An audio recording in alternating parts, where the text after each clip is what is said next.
Hi friends, அனைவருக்கும் வணக்கம். இன்றைக்கி நம்ம ஐயனார் துணையில் நம்ம சேரன் வந்து அந்த கல்யாண புரோக்கர்கிட்ட வந்து சொல்கிறப்பல எப்படியாவது ஏதாவது ஒரு பொண்ணை தேடி கொடுங்க அப்படிங்கிறப்பல, உனக்கு எந்த பொண்ணுமே அமைய மாட்டேங்குது அப்படிங்கிறப்பல, அப்போ டக்குன்னு வந்து புரோக்கருக்கு வந்து வருது, அதாவது ஒரு டைவர்ஸ் கேஸ் பொண்ணு வருது. அப்போ அதை பார்த்த முடியுங்க அப்படிங்கிறப்பல, ஏன்னா சேரன் வந்து தம்பியோட வாழ்க்கையை நினச்சி யோசிச்சுட்டு சரி ஓகே பண்ணுறேன் அப்படிங்கிற மாதிரி சொல்லிட்டு போயிடறாப்புல.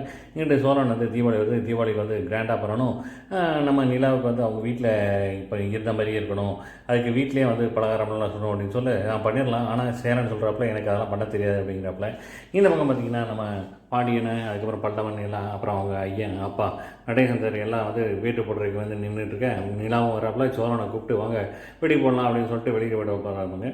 பார்த்தா நம்ம நிலாவுக்கு வந்து ஒரு பயமாக இருக்குது. பட் இருந்தாலும் வந்து அப்போடு அப்படின்னு சொல்லிட்டு கம்மி வந்தாப்புல கொடுத்து போட சொல்கிறாப்புல. நிலாவும் வைக்கிறாப்புல, இங்கிட்டு சேரனும் வைக்கிறாப்புல, சோழனும் வைக்கிறாப்புல.